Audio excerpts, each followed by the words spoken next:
sejahtera bagi kita semua. Saya bersyukur oleh pertolongan Tuhan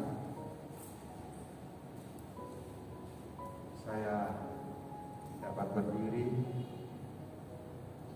di hadapan Kopria pada malam hari ini. Beberapa hari yang lalu ini, mulai hari Minggu sore malam, saya sakit lagi, flu, beringus dan batuk-batuk, sakit badan, sakit kepala. Sampai tadi malam masih beringus, masih agak batuk. Tapi puji Tuhan mulai tadi pagi sudah berhenti. Saya yakin ini semua karena pertolongan Tuhan. Dan pada malam hari ini kita akan belajar firman Tuhan yang saya beri judul menjadi orang yang berjiwa besar. Untuk menjadi orang yang berhasil dalam hidup ini tidak hanya dibutuhkan pendidikan yang tinggi atau pengalaman yang luas,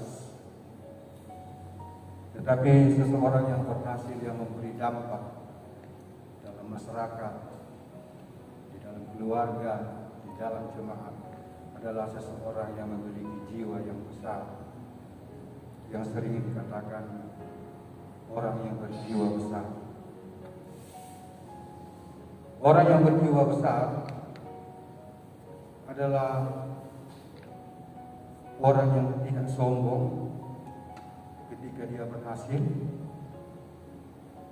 dan tidak frustrasi pada saat dia mengalami kegagalan.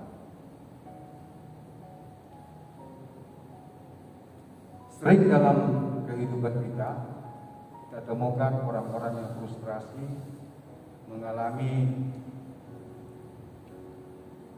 berbagai dampak negatif karena kegagalan, entah itu di dalam usaha, dalam pekerjaan, dalam pelayanan, bahkan mungkin juga di dalam suatu pertandingan. Namun kalau orang yang berjiwa besar, dia dapat menerima dengan sukarela, dengan ikhlas pada saat mengalami kegagalan atau kekalahan dalam suatu kompetensi, dalam suatu pertandingan. Dalam suatu pertandingan atau perlombaan tentu tidak semuanya menjadi juara, ada yang kalah, ada yang menang.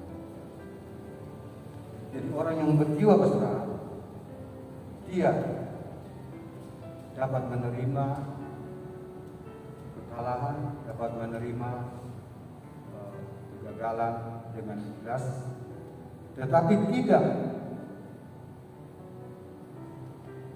pasif. Dia akan berusaha untuk bangkit, dia berusaha untuk suatu saat bisa berhasil, bisa menang. Itulah orang yang berjiwa besar. Tetapi orang yang berjiwa besar yang berlawanan dengan orang yang berjiwa kerdil. Orang yang berjiwa kerdil pada saat dia kalah, mengalami kekalahan misalnya dalam suatu pertandingan, dia akan menjadi frustrasi, bahkan bisa mempersalahkan orang lain.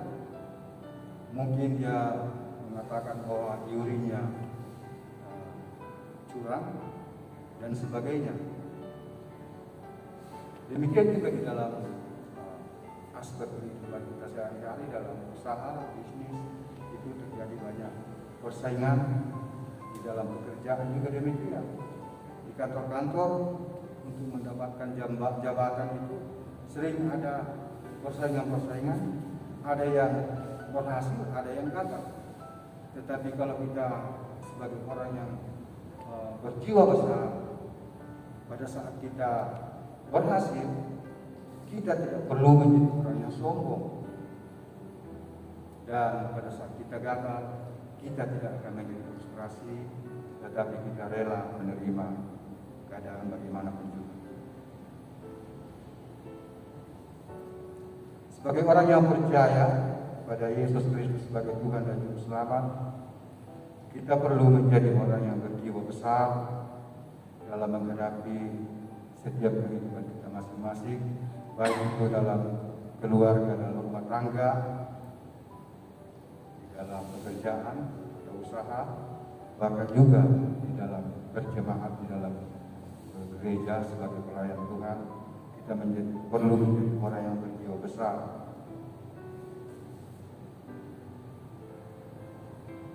Contoh orang yang berjiwa besar adalah orang yang mempunyai visi dan visi besar, tetapi tidak langsung berhasil, akan mengalami berkali-kali kegagalan seperti Wright bersaudara yang menemukan pesawat terbang. Mereka memulai penelitian usaha tahun 1889 dan berhasil menerbangkan pesawat itu setinggi 25 meter setelah 4 tahun, tahun 1903. Itu berkali-kali mereka mengalami hampir mati karena jatuh. Banyak orang yang mengatakan tidak usah, percuma kamu berusaha untuk menerbangkan. Bahkan ada hamba Tuhan yang mengatakan kamu itu sudah melanggar kodrat Tuhan. Tuhan sudah menciptakan burung terbang, sedangkan manusia diciptakan untuk berjalan. Jadi berhenti saja. Namun mereka kedua bersaudara ini terus berusaha dan akhirnya hasil daripada jiwa besar mereka, usaha mereka berhasil, dan kita bisa lihat sekarang pesawat terbang kita dapat gunakan. Semua karena dua orang yang berjiwa besar, dan pada saat dia gagal, dia tidak berhenti. Demikian juga dalam Alkitab kita belajar tentang seorang tokoh Perjanjian Baru, yaitu Barnabas yang berjiwa besar, yang menjadi mentor Paulus dan Markus, sehingga Paulus menjadi penginjil yang besar dan Markus menjadi seorang penginjil dan juga berhasil menjadi penulis Injil Markus. Ini semua ada jasanya seorang yang berjiwa besar, yaitu Barnabas. Karena itu kita sebagai orang Kristen kita perlu menjadi orang yang berjiwa besar, khususnya kita sebagai kaum pria. Di dalam keluarga kita menjadi pemimpin keluarga, dan kita perlu belajar dari orang-orang dalam Alkitab seperti Barnabas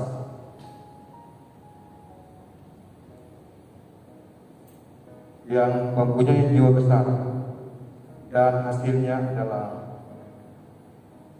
Paulus yang menjadi penginjil besar, bahkan lebih terkenal daripada dia. Demikian juga Markus yang menjadi penulis kitab Injil, lebih terkenal daripada Barnabas. Ada tiga ciri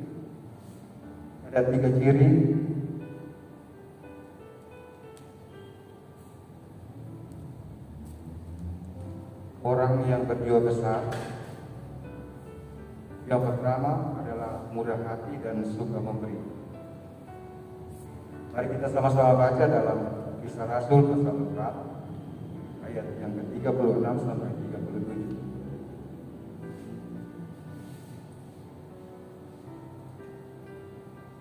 36 sampai yang ke-37. Demikian pula dengan Yusuf yang oleh rasul-rasul disebut Barnabas, artinya anak penghiburan, seorang Lewi dari Siprus. Ia menjual ladang miliknya, lalu membawa uangnya itu dan meletakkan di depan kaki rasul-rasul. Jadi Barnabas ini adalah seorang yang murah hati, dan dia juga seorang pelayan. Dia juga pemberita Injil. Namun demikian, oleh kemurahan hati, dia menjual ladangnya dan membawanya ke rasul-rasul untuk keperluan orang-orang miskin, untuk keperluan bersama pada waktu itu. Karena setiap hari mereka berkumpul, semakin banyak orang yang percaya, banyak orang-orang yang tidak berada, orang-orang miskin. Mereka perlu dibantu, dan banyak di antara mereka termasuk Matius ini menjual miliknya dan memberikannya 100%. Berbeda dengan Ananias dan Safira, itu kalau kita baca selanjutnya dalam Rasul pasal 5, itu mereka juga menjual tanahnya, ladangnya. Mereka juga membawa ke rasul-rasul, tetapi mereka tidak ikhlas, bahkan yang dibawanya hanya sebagian saja. Tetapi kepada rasul-rasul mereka mengaku semua harga ladangnya sudah dibawa. Jadi ada perbedaan orang yang murah hati dengan orang yang memberi, yang disertai dengan motivasi yang salah. Barnabas adalah seorang yang berjiwa besar, dia bermurah hati, dia menjual dengan ikhlas juga, dengan tulus juga, sepenuh hati. Dia memberi, tidak ada motivasi yang lain. Bukan karena ingin dipuji, bukan karena ingin mendapatkan kedudukan, jabatan, posisi, tetapi sungguh-sungguh ikhlas. Dan inilah yang dikehendaki oleh Tuhan dalam hidup kita, yaitu menjadi orang yang berjiwa besar dengan ciri-ciri murah hati dan suka memberi. Berbeda dengan Ananias dan Safira, memberi tetapi ada motif yang lain. Sehingga pada saat itu juga Rasul Petrus mengatakan engkau mendustai Roh Kudus, dan Ananias duluan mati. Demikian juga istrinya menyusul datang, ditanya sama pertanyaan tadi kepada Ananias, dijawab ya semuanya kami sudah bawa, padahal tidak. Saat itu juga Petrus mengatakan kamu mendustai Roh Kudus, dan saat itu juga mereka meninggal. Pelajaran yang kita ambil dari Ananias dan Safira dan Barnabas adalah apabila kita menjadi orang percaya yang berjiwa besar, kita akan dalam hidup ini kita akan menjadi orang yang murah hati dan suka memberi. Tuhan dalam banyak ayat dalam firman Tuhan dalam Alkitab, Tuhan menjanjikan bahwa orang yang murah hati akan berkenan kepada Tuhan.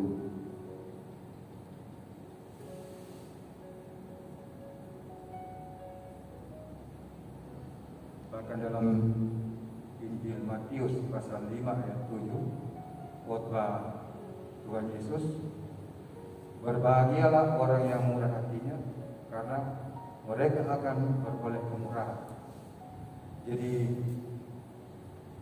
kita memberi bukan bahwa kita mengharapkan kita akan mendapat balasan daripada orang yang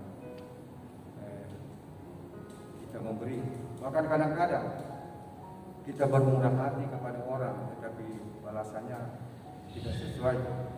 Bahkan mungkin kadang-kadang orang mengatakan bahwa kacang lubakkan kulitnya,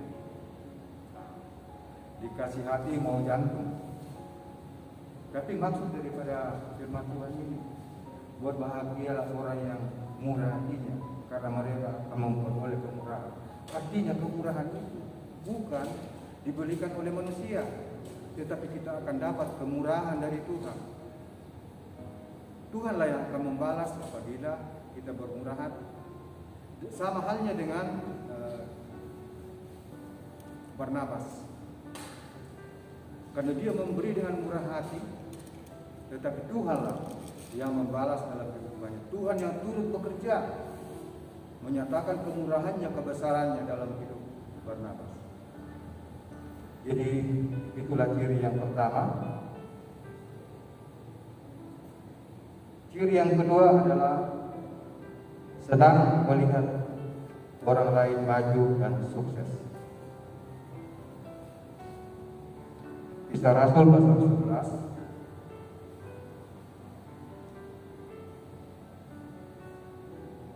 Kisah Rasul pasal 11 ayat 25 sampai 28. Lalu pergilah Barnabas ke Tarsus untuk mencari Saulus, dan setelah bertemu dengan dia membawanya ke Antiokhia. Mereka tinggal bersama-sama dengan jemaat itu 1 tahun lamanya sambil mengajar banyak orang di Antioquia lah. Murid-murid itu untuk pertama kalinya disebut Kristen. Pada waktu itu datanglah beberapa nabi dari Yerusalem, Antioquia, dan seorang dari mereka yang bernama Agabus bangkit dan oleh kuasa roh ia mengatakan bahwa seluruh dunia akan timba bahaya kelaparan yang besar. Hal itu terjadi pada zaman Claudius. Lalu murid-murid memutuskan untuk mengumpulkan sesuatu sumbangan sesuai dengan kemampuan mereka masing-masing dan mengirimnya kepada saudara yang diam di Yudea. Jadi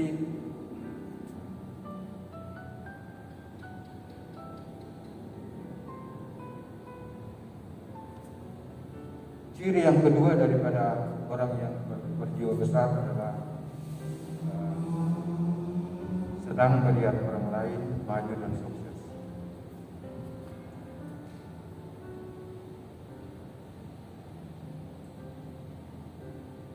Pada saat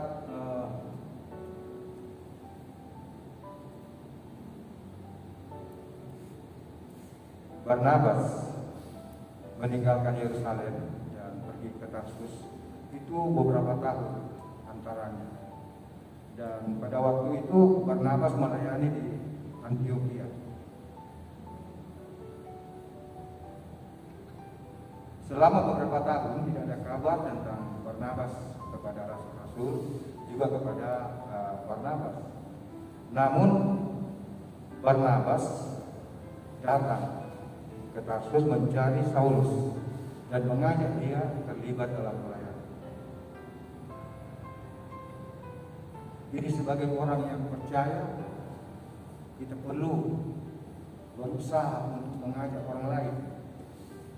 Tidak harus nanti dia yang datang. Jadi ini jalan ceritanya kalau kita baca dalam Kisah Rasul. Waktu di Damsyik, Paulus setelah bertemu dengan Tuhan Yesus, dia menjadi orang yang percaya. Dia mengajar di Damsyik, dan pada saat dia mengajar sudah mempunyai murid. Orang Yahudi di sana berusaha membunuh Paulus. Lalu dia disembunyikan, malam-malam diturunkan dari tembok di dalam keranjang. Selanjutnya Paulus berangkat ke Yerusalem. Di Yerusalem Paulus berusaha untuk menemui murid-murid para rasul. Tetapi mereka pada saat itu curiga, jangan-jangan ini orang punya siasat jelek. Karena mereka tahu Paulus ini adalah orang-orang yang menganiaya orang-orang Kristen pada saat itu. Namun pada saat itu Barnabas berusaha meyakinkan para rasul, ya termasuk Yohanes, Yakobus, Petrus. Barnabaslah yang berjasa meyakinkan mereka agar supaya bahwa betul-betul Paulus ini sudah bertobat, sudah menerima Yesus. Dan akhirnya atas jasa daripada Barnabas, Paulus dapat diterima di Yerusalem. Lama dia di sana mengajar. Jadi setiap hari mengajar orang-orang Yahudi memberitakan Injil. Tetapi orang Yahudi yang mengetahui latar belakangnya bahwa dulunya adalah orang yang disuruh untuk menangkap orang-orang Kristen, orang-orang Yahudi tersebut berusaha untuk menangkap, berusaha untuk membunuh Paulus, sehingga jemaat di Yerusalem membawa dia keluar dari Yerusalem dan selanjutnya menyuruh dia kembali ke Tarsus. Jadi jalan ceritanya dari Damsyik dikejar mau dibunuh, di Yerusalem setelah dia diterima dengan rasul-rasul dia pergi. Jadi dia tidak harus bilang nanti hari Sabat baru dia berkhotbah, di masyarakat dia bersaksi, dan karena kesaksiannya banyak orang yang percaya. Karena banyak orang yang percaya, orang iri hati, orang Yahudi berusaha untuk menangkap, untuk membunuh Paulus. Jemaat di sana juga dengan pimpinan Tuhan diberikan hikmah. Kalau kau tetap tinggal di Yerusalem, kau akan dibunuh. Berarti kalau sudah dibunuh ya berakhir juga pelayanannya. Karena itu dengan jiwa besar Paulus dibawa keluar dari Yerusalem dan selanjutnya pergi ke Tarsus. Kurang lebih 13 tahun di Tarsus, tidak ada catatan apa yang diperbuat oleh Paulus. Mungkin di sana dia juga memberitakan Injil, tetapi dalam lingkungan kecil, dalam lingkungan tertentu di tetangga-tetangga masyarakatnya. Di samping itu dia kembali kerjanya sebagai tukang pembuat tenda. Namun Barnabas yang pada waktu itu melayani di Antiokhia, dia teringat akan Barnabas ini, akan Paulus ini, sehingga dia datang ke Tarsus dan mengajak Paulus bersama-sama dia ke Antiokhia untuk melayani pekerjaan Tuhan. Bukan hanya di Antiokhia, tetapi daerah-daerah sekitarnya, di kota-kota lain, mereka pergi memberitakan ini bersama-sama. Jadi inilah jasa seorang yang berjiwa besar, yaitu Barnabas yang mengajak Paulus. Dan inilah juga yang di dalam kehidupan kita, baik di dalam keluarga, dalam masyarakat, dalam pekerjaan kita, untuk mengajak orang bagaimana untuk bisa menjadi orang yang baik, bagaimana membawa orang untuk menjadi orang berhasil.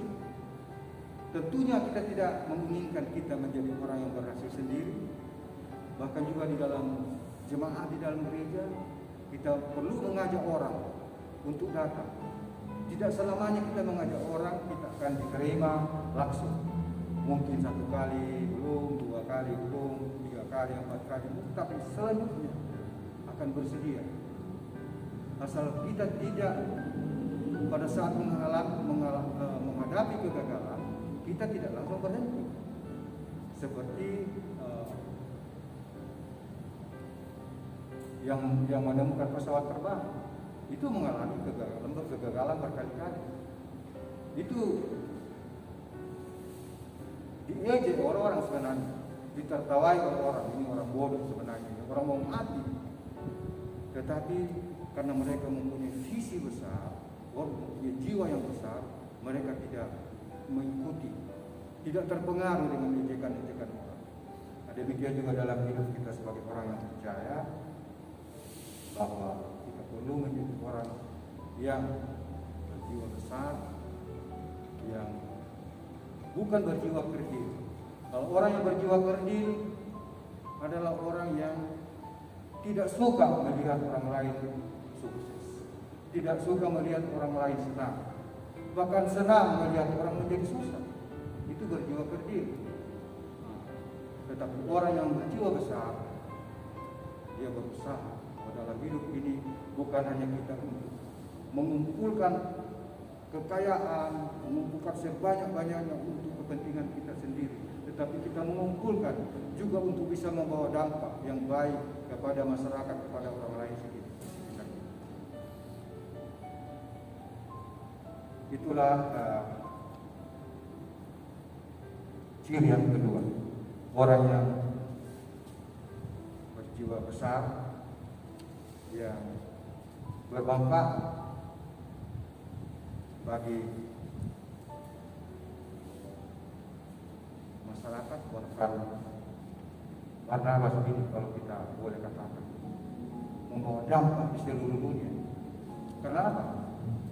Injil Markus ini sudah ditulis oleh salah seorang yang dimentori oleh Barnabas ini, ditulis oleh Markus, itu dibaca di seluruh dunia.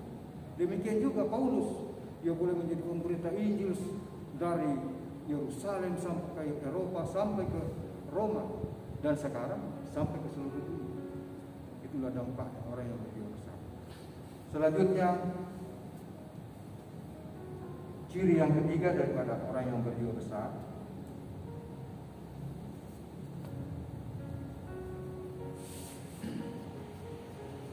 sabar dan memberi kesempatan bagi orang lain untuk berubah dan lebih maju. Kisah Para Rasul pasal 15. Kisah Para Rasul pasal 15 ayat 36 sampai ayat 40.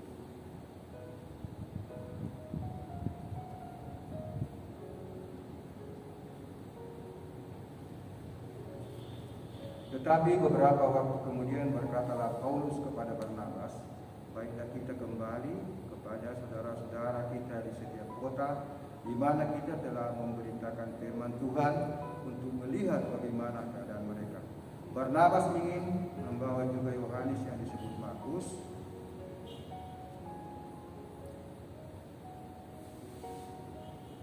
Tetapi Paulus dengan tegas berkata bahwa tidak baik membawa serta orang yang telah meninggalkan mereka di Pamfilia dan tidak mau turut bekerja bersama-sama dengan mereka. Hal itu menimbulkan perselisihan yang tajam sehingga mereka berpisah, dan Barnabas membawa Markus juga sertanya berlayar ke Siprus. Tetapi Paulus memilih Silas, dan sesudah diserahkan oleh saudara-saudara itu kepada kasih karunia Tuhan, berangkatlah ia mengelilingi Syria dan Kilikia sambil meneguhkan jemaat-jemaat di situ. Jadi ciri yang ketiga adalah sabar dan memberi kesempatan bagi orang lain berubah dan lebih maju. Kita sama menyadari bahwa tidak ada orang yang langsung pintar, tidak ada orang yang langsung sempurna,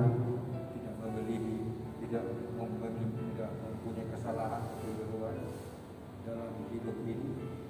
Dalam saat kita bersama-sama bekerja, saat sama-sama kita melayani, ada saja kekurangan yang kita dapatkan dari orang-orang sekitar kita. Bahkan juga di dalam keluarga. Dalam keluarga kita sering ada anak-anak yang melawan orang tua, yang tidak patuh kepada orang tua, melawan, menganggap diri lebih pintar. Nah, itu banyak. Tetapi kalau kita berjiwa besar, kita harus memiliki kesabaran dan selalu memberikan kesempatan. Jadi dalam pembacaan kita tadi, Paulus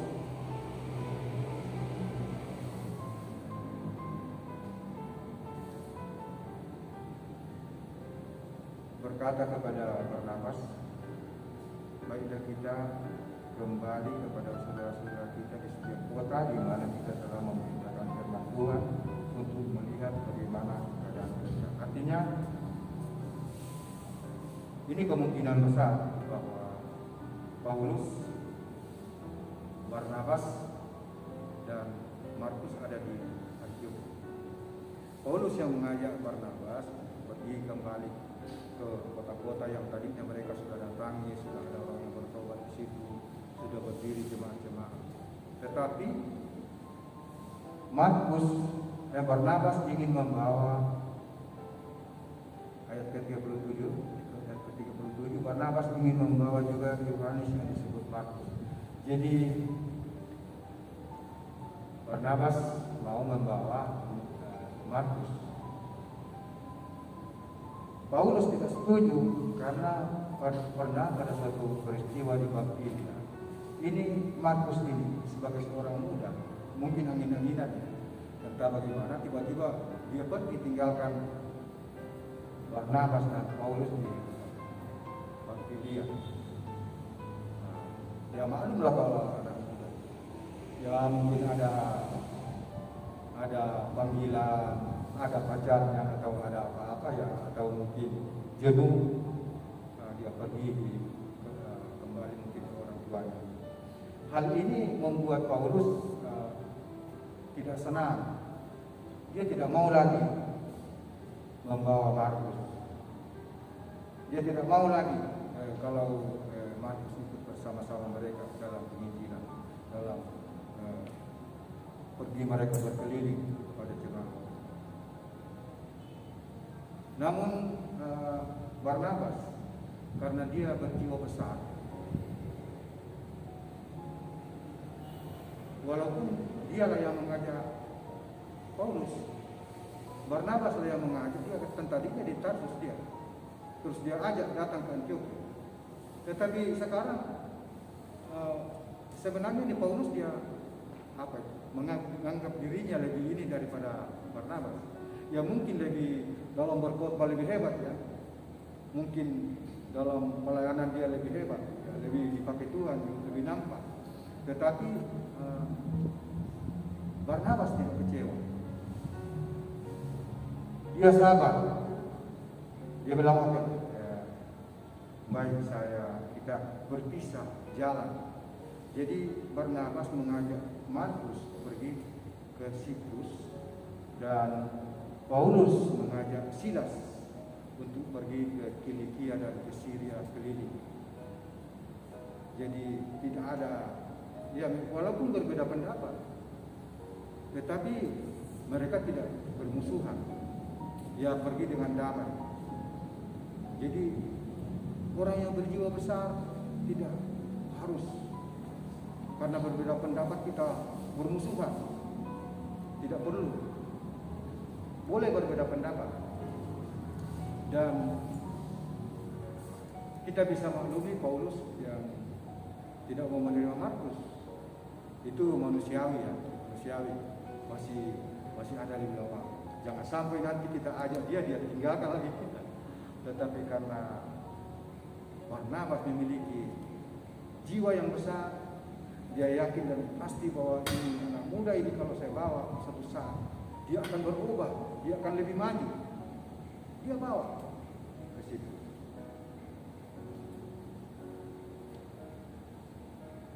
demikian juga sebenarnya dalam hidup kita ini. Kalau kita menghadapi hal-hal yang mungkin tidak baik, kita menilai orang lain, apalagi dalam keluarga kita, dalam lingkungan kita, sesama jemaat, wah ini tidak bagus, tidak taat. Tetapi jangan kita langsung memvonis, jangan kita langsung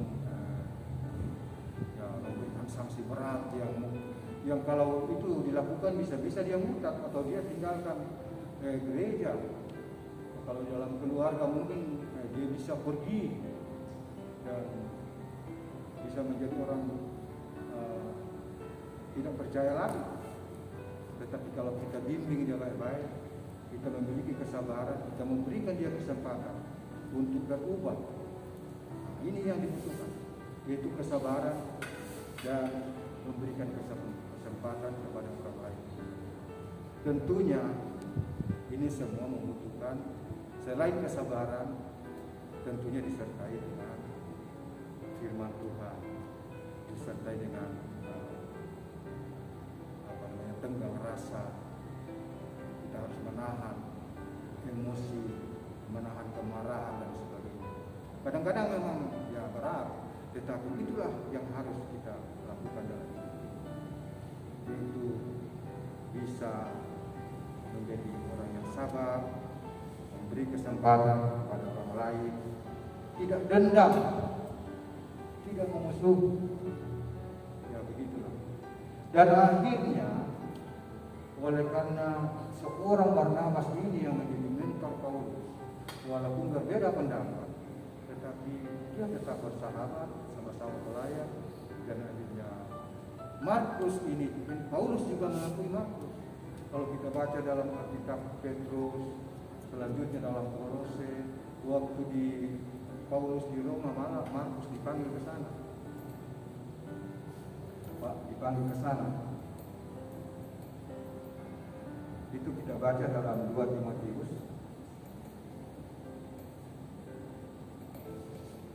pasal 4 ayat 11. 2 Timotius 4 ayat 11, hanya Lukas yang tinggal dengan aku. Jemputlah Markus dan bawalah ia kemari, karena pelayanannya penting bagiku. Jadi akhirnya juga ini Paulus dia panggil itu Markus. Kita tidak tahu di mana ini yang berada ini di Markus, tetapi dia mengirim surat supaya Markus dibawa ke Roma karena pelayanannya penting bagi Paulus. Ini ada kita lihat bahwa walaupun pada saat itu Paulus tidak suka sama Markus, tetapi akhirnya setelah dia lihat bahwa Markus ini berhasil, Markus ini berubah menjadi orang yang baik, bisa menjadi pelayan Tuhan pemberita Injil, akhirnya dia juga bersurat supaya Markus dibawa ke sana, di mana-mana dia. Kalau kita baca dalam kitab selanjutnya itu, Petrus itu menganggap Markus itu adalah anaknya, anak rohaninya. Nah, yang selanjutnya Markus ini menjadi penterjemah kepada Petrus. Kalau dia pergi khotbah di Eropa dalam bahasa Yunani, Markus lah yang menjadi penterjemah. Dan atas permintaan jemaat di Roma, Markus mengumpulkan, menulis khotbah-khotbah Petrus itu dalam suatu buku yang disebut Injil Markus. Injil Markus. Jadi Injil Markus itu ditulis oleh Markus berdasarkan penuturan dan khotbah-khotbah yang didengar dari Petrus. Tentunya dia tidak tambah-tambah mengurangi, tetapi sesuai dengan kebenaran karena Markus sudah dipimpin oleh Roh Kudus. Ya. Demikianlah 3 ciri yang kita butuhkan dan semoga dapat menjadi ciri hidup kita dalam menjalani hidup kita masing-masing, baik dalam keluarga,